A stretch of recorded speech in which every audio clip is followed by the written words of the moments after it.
नमस्कार दोस्तों, आज हम बात करेंगे एक ऐसी कारखाने की जो भारत को आत्मनिर्भर बनाने का पहला नींव रखा था। जी हाँ, हम बात कर रहे हैं FCIL fertilizer corporation of India limited. यह भारत का पहला उर्वरक कारखाना था। तो चलिए इस कारखाने की शुरुआत से लेकर अंत तक की पूरी कहानी समझते हैं। 1944 में जब द्वितीय विश्व युद्ध होने के बाद भारत में खास संकट होने लगा था, तब ब्रिटिश सरकार ने तुरंत एक टेक्निकल मिशन भेजकर जिसे सिफारिश की कि भारत में सबसे बड़ा उर्वरक कारखाना लगाया जाए। 1945 में भारत सरकार ने फैसला लिया कि लगाने का, तो उसने सिंदरी को चुना। सिंदरी को चुनने का रीजन इसलिए था कि दामोदर के पास नदी का पास पानी और झरिया के पास कोयले के संसाधन उपलब्ध थे।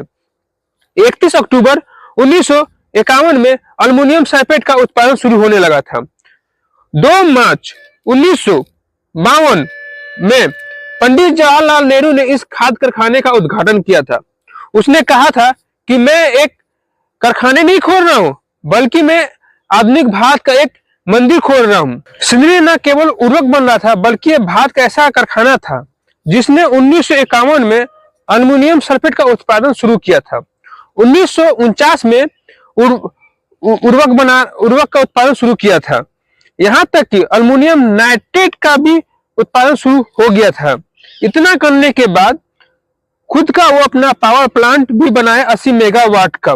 BIT जैसा तकनीकी संस्थान का नींव भी रखी गई थी। तो ये कारखाना सिर्फ उत्पादन नहीं कर रहा था, बल्कि आसपास पूरे गांव को विकसित कर रहा था। 1970 के दशक के बाद कारखाने में उत्पादन लागत बढ़ने से, मशीनों में खराबी आने से और घाटे का संकट होने लगा था।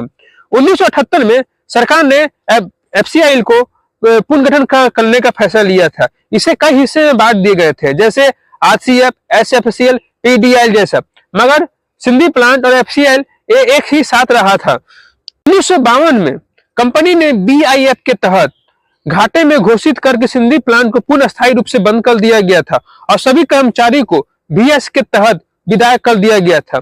2007 में सरकार ने इस पर पुनः विचार किया और देश में यूरिया की मांग बढ़ने लगी थी, तो सिंदरी में पहले से इसकी बुनियादी पहले रखी हुई थी। तो PMO ने बरौनी, गोरखपुर और सिंदरी को पुनर्जीवित करने का फैसला लिया था PSUS के तहत। आज सिंदरी में नए उर्वरक प्लांट की योजना चल रही है जो कोल गैसिफिकेशन पर आधारित है। तो सिंदरी की कहानी हमें यह सिखाती है कि जो सपने हम देखते हैं भले वो मर जाते हैं, मगर वो दोबारा वही रूप में घूम के आते हैं। तो दोस्तों, ये वीडियो, ये नॉलेज